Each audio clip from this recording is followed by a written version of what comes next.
Dotty Peakley wasn't nosy. She was simply observant. Intensely observant.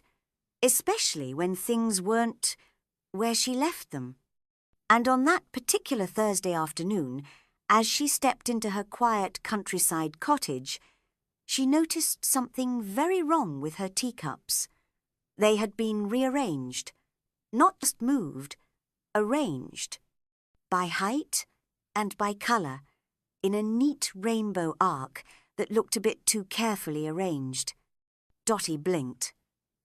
She hadn't invited anyone to stay, and the cottage had been locked.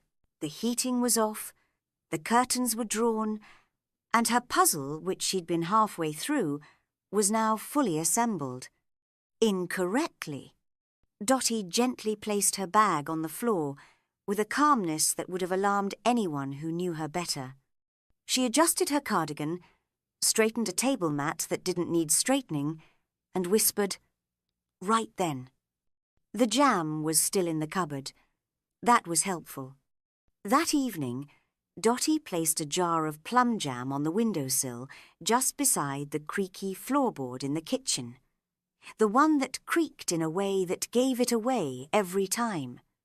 Then she waited. She didn't have to wait long. By morning, the jam had moved, not far, just slightly turned, as if someone had checked the label. There were faint fingerprints, sticky and a bit messy, on the glass.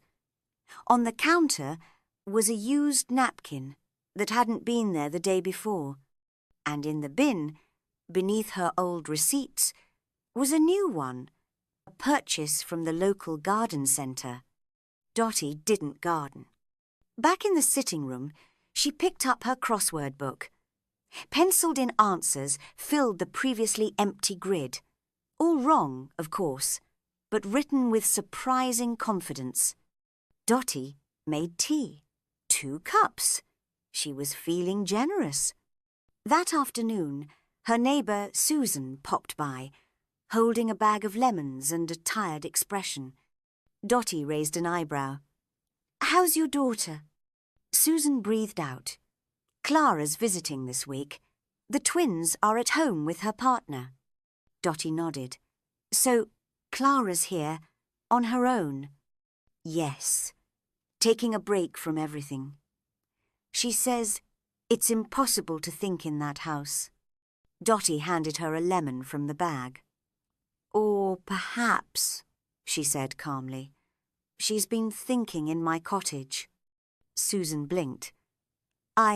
Sorry?" Dotty explained. Not accusingly, just carefully. The jam, the floorboard, the crossword, the carefully arranged teacups. The reaction Dotty got from sharing the story was not panic, but an awkward sigh. Clara arrived later that evening. She didn't knock. She appeared in the doorway, like someone already halfway through an apology. "I wasn't trying to cause trouble," she said. "I just needed a quiet place. I thought it was empty during the week. It was a retreat." Dotty sipped her tea. "A quiet retreat doesn't include stealing jam." Clara made a face. "I'll replace the jar." "I would prefer that," Dotty said. "Also, stop watering the plants. They were dry. They're fake." "Oh." There was silence.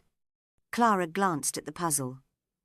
"I realise now that the lighthouse was upside down." Dotty nodded. "And the cow was in the sea." "I'm not very visual." Eventually, they reached an agreement. Every second Thursday, Clara could use the cottage, but she had to.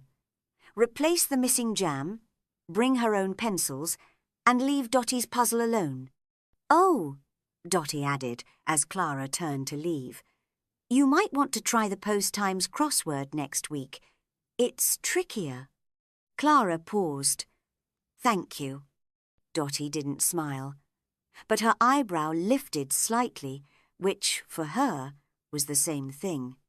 Later, Dotty sat back in her chair. crossword in her lap, tea by her side, everything back where it belonged. Almost. She reached for the jam, opened the jar, and laughed quietly. Inside the lid was a post-it note. In careful handwriting, it read, "Yours were better clues, but mine were funnier." Dotty smiled. Fair enough.